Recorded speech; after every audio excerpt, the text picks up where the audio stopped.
This train just keeps going off the rails.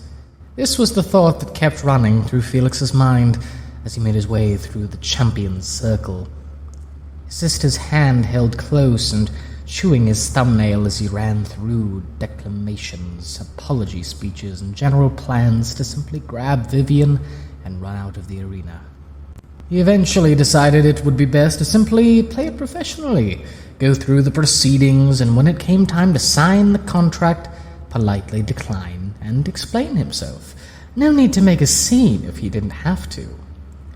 As he trudged through the field, jealous eyes boring into him as he walked by, the names of the other 12 champions were announced to join him.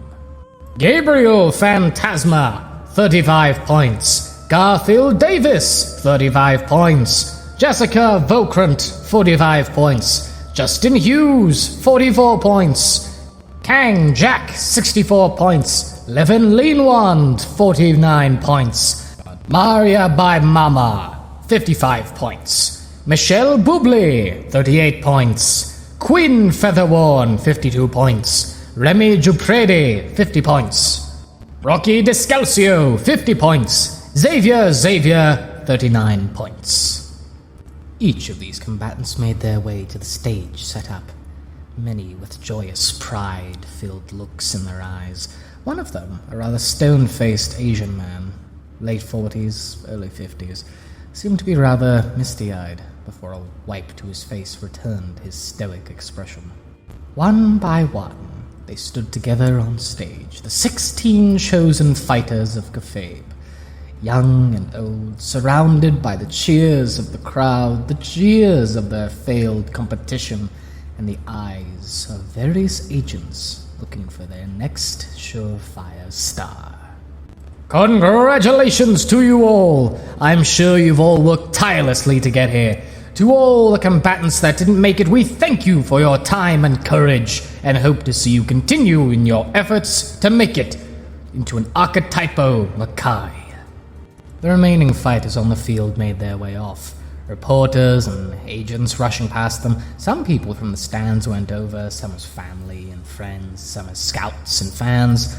On the faces of fighters, one could find dejection, frustration, and determination, a silent vow to rise once more.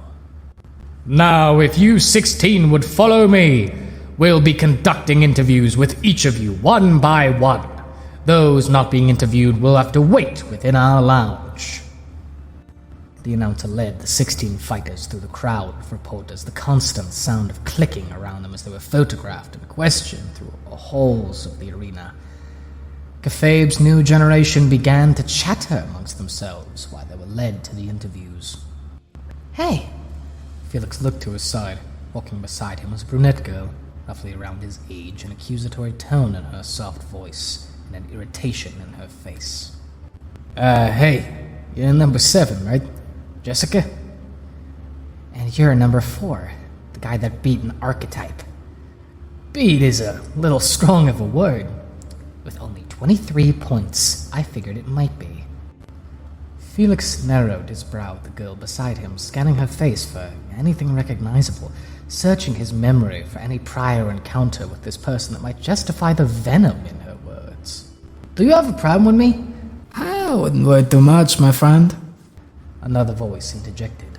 On his opposite side, Felix came face to face with another brown-haired individual, older-looking but close to his age, eyes not friendly per se, but accepting, smile on his stubble-filled face.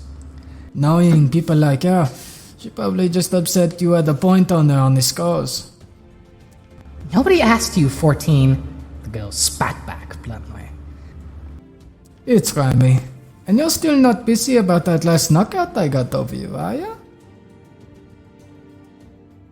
The tension between these two was heavy in the air, something that was especially awkward to be in the middle of.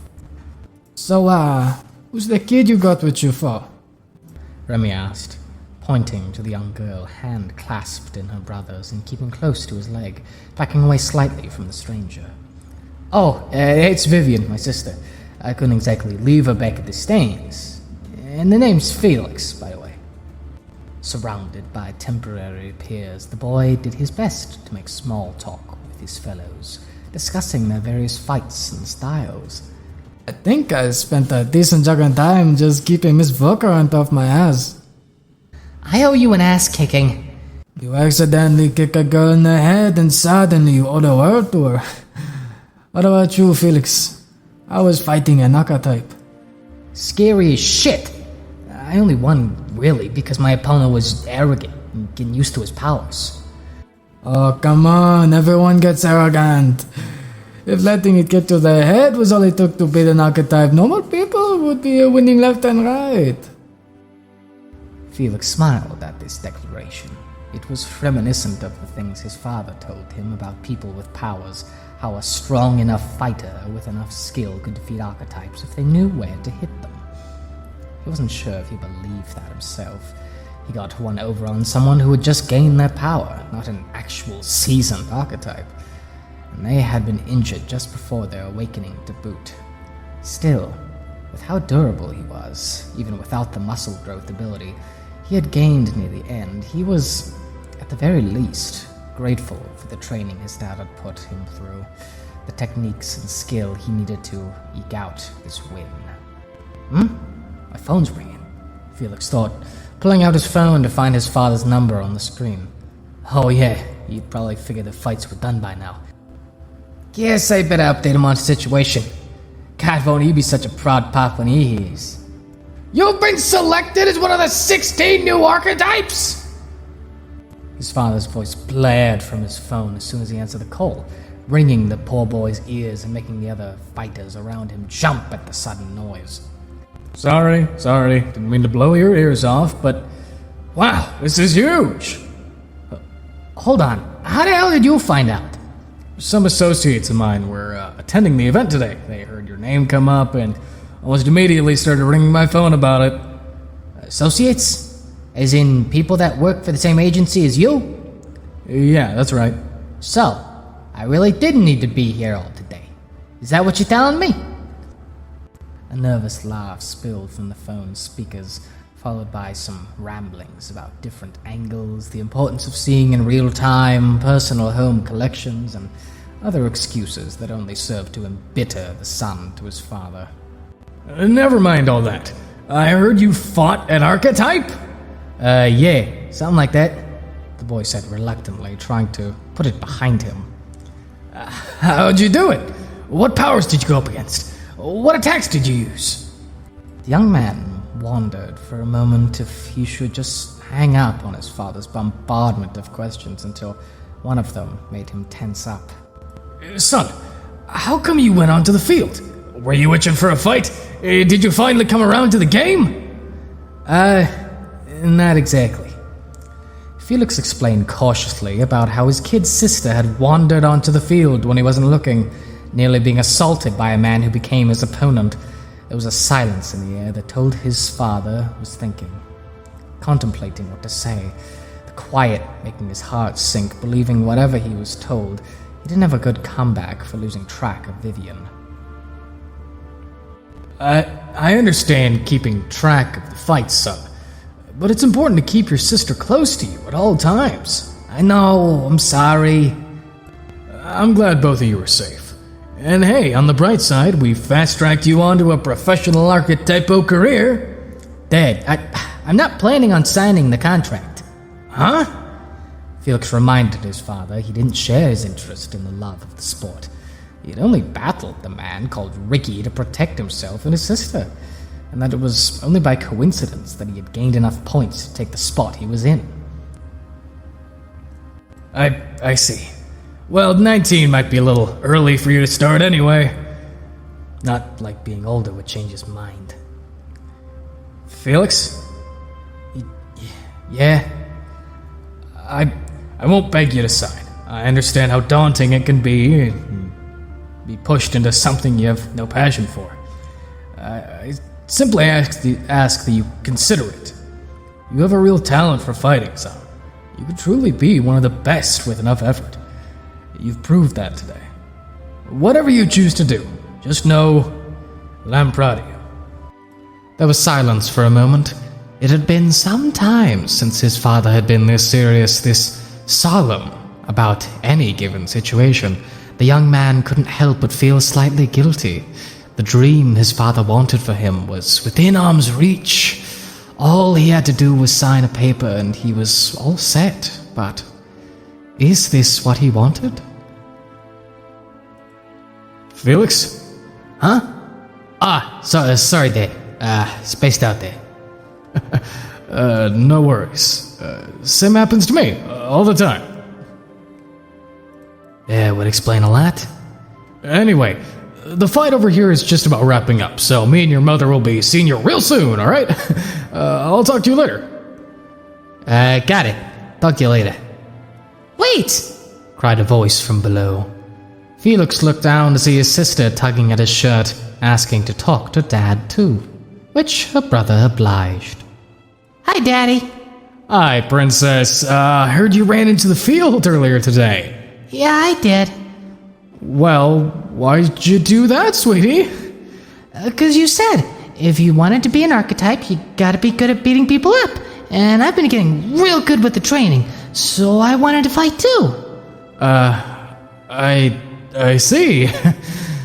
The boy could only narrow his gaze at his phone, an irritated twitch in his brow as his father's influence had once more revealed itself as an underlining cause for his situation. After a few more moments, the group of 16 had finally reached the lounge set for them by Cafe Archetype Association. Couches, snacks, and beverages all set up to keep the combatants comfortable while they awaited their interviews. They were even arranged in large circular patterns, in case the fighters got antsy and decided to spar with each other. We will begin the interviews shortly, going in order of highest points to lowest. Mr. Velatores, given your unique circumstance, I'm afraid your score will be counted as 23 for our purposes. Will this be all right for you? Felix nodded his head, taking a seat on the couch as the announcer went into the adjacent room to set up the various paperwork, his peers joining him as they partook in the refreshments provided for them, grabbing a can of soda for him and his sister. The fourth of the 16 was approached by an Asian man he recognized as the ninth. Felix, yes? Yeah, your name was Kang, right? Kang Jack. It's a pleasure to meet you. Do you mind if I sit with you? Not at all, by all means. Sitting alongside the silver-haired young man, the older combatant grabbed a soda of his own and began to make idle conversation, asking what he thought of the exhibition. I think a lot of people are going home bruised and frustrated, Felix said sarcastically. True enough, but why do you think that is? Guess they didn't get enough points, right? Their abilities weren't up to snuff. Oh? Well, I suppose you're not wrong. An amused Kang replied, sipping on his drink before pondering aloud. What if I told you there were others with as many points as we had, if not more? The boy was confused for a moment. It was true there were those in the 16 with tied scores, but if there really were people with higher scores, why exclude them? It wouldn't make much sense, Felix replied. Cafe would want strong fighters for their tournaments and events. No reason to settle for less if they didn't have to. Let me tell you a rumor I heard.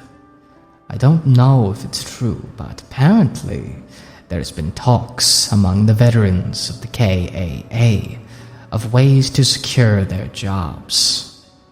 That they're threatened by the new generation. If that's true, why'd you get picked? 64 points, you must be something to be feared. His fellow next-generation fighter was silent, eyes looking somewhere distant, beyond the walls of the lounge, face tense with tinges of frustration. Might I confess something? Kang Jack asked. Sure, I'm all ears. This was my 12th attempt at breaking into this industry. Seriously? It is a bit embarrassing, but I've been fascinated with the Archetypo Makai for some time now, doing my best to become part of this amazing world. only to be rejected every time. I'm 47 now, with several years dedicated to this goal of mine. I should be happy to finally be here, but... Felix simply gazed at the older fighter, the frustration clear on the man's face as he gripped his drink tight, nearly crushing it in his hand. The man called Kang Jack didn't know the reason why, but he knew what he saw and experienced, that for over 40 fighters that he had competed in the exhibition, at least one of them had 23 points over the middle-aged combatant. Combatants, our interviews will now begin. Kang Jack, if you would come in. Ah, yes. Sorry for my ramblings. It was nice talking to you, Felix. Yeah, you too, Kang. Please, call me Jack. Shaking hands with Jack and watching him enter the room, Felix wondered if he was onto something. After all, he was in a room filled with people that had gained far more points than he had naturally, and surely there had to have been someone that saw what really went on, that witnessed him tossed like a gnat and pressed with kicks. If the people in charge of Cafe really were trying to preserve their top spots, it only made sense to fill one of the spots with some rando from the stands. Suddenly, Felix felt like he could understand his new friend's vexation a little better. And looking around, he could see some of his other peers might have had similar thoughts, questioning their place here, even if they truly belong, or if they simply been set up for failure. Time passed, the combatants going in and out for their interviews, the occasional friendly bouts between them, including a particularly petty grudge match between Felix and Jessica over the 1-point difference, an epic clash that ended abruptly when Remy tossed a snack cracker into the ring that haphazardly bounced between them until it found its way into her bra, which swiftly caused a change in targets. Eventually, it was the young man's turn to be interviewed, leaving the care of his sister to Jessica and Mayra. The 11th pick. She was an older woman who was apparently an experienced mother. Mr. Velatores, sorry for the wait. How are you feeling? I have to imagine pretty confident after defeating an archetype all by yourself? The interviewer pined. Something like that. Been getting a lot of praise for it, but honestly, I won more by luck than anything else. My opponent just happened to be the type of guy that holds a grudge. Well, it couldn't have been all luck. Several solid hits on him, a couple of knockouts, a broken leg. I heard that was particularly brutal. Yeah. Felix asked if the interview knew the status of his defeated attacker, learning he had apparently been taken to the medical office in the arena, with an ambulance on the way to take him to a proper hospital. You know, you've got a nice look to you, kid. Probably make a decent face. Might make a better heel with how brutal your attacks seem, but we can discuss that once you've gotten signed up. I wanted to talk about that. I appreciate the offer, but I'm not really into all this. My sister ran into the field, and the guy I fought picked a fight for 3 points. The interviewer leaned back in his chair, studying the boy in front of him, gears turning in his head as he wondered what to do next. Felix, sensing the tension, made an attempt to apologize before quickly being stopped. No. Now, kid, don't go apologizing for being a spectacular older brother. People love a stand-up family man. Higher-ups won't care too much that you were fresh off the stands. Hell, if your guy couldn't beat some kid from the stands while holding a power, he frankly had no business even entering the exhibition. Thanks, but that's not really why I was turning to... Look, kid. This is a big opportunity, frankly, once in a lifetime. You do well. Nobody's gonna care how you got here. And, you know, if fighting's not really your thing, that's fine. We'll get you a temporary contract. You fight in our Greenhorn tournament, play up for the audience, take a dive. We get our tournament, you get 15 minutes of fame, and a nice paycheck. Come on, what do you say? Felix looked at the man before him questioningly. Yes, it was a job to try and get some combatants to sign on with Kafabe Association, but this seemed like a bit much for some kid that more or less fumbled his way into number 4 slot. Can I ask why you seem so set on getting me on board? The man leaned back once more, rubbing his knuckles as he internally debated something with himself. Look, between you and me, things with Kafabe have been in decline, so to speak. In decline? The boy inquired. It's a whole fiasco. The older fighters are retiring, the ones still around are up their own asses. People aren't showing up for fights anymore, rather see the competition. You need some fresh blood in the waters, people with a lot of character to them, and we're not exactly in a position where we can be picky. The young man sat silently for a moment. Didn't this just confirm what Jack had been saying? It may not be nefarious for a reason, but it seemed him and his peers were picked solely for their combat abilities. Kafabe just needed flashy attraction to keep customers. So, if the guy that attacked me and my sister had the points, you'd sign him on, despite what he did to get them? I don't know. Like I said, we can't be picky with who we sign on. Felix wanted to storm out of the room. Not only was he simply being used, but the man who would have killed him and his sister might have actually been rewarded if he had succeeded. He wanted to tell the man before him to take his contract and stick it. He wanted to do all of that, but a thought occurred. Has everyone else already signed on? Yes, the man confirmed. It was work getting a few of them on, but I can say that the other 15 new generation fighters have been signed on with the KAA. Would something happen if I didn't? Well, not exactly. Tournament structure would be different, but the real problem comes after. The interviewer explained that the media had already taken pictures of Felix and the others. If he didn't show for the tournaments, it would hurt Kafabe's credibility, coupled with the fact that some of the others also had temp contracts, and you were looking at a rather devastating domino effect for Kafabe, as well as the people working for them. Felix lingered on what he'd been told, thinking about Jessica, Remy, and Jack, all of whom had worked tirelessly to make it here. To have it end so soon. It's just a temporary contract, right? Right!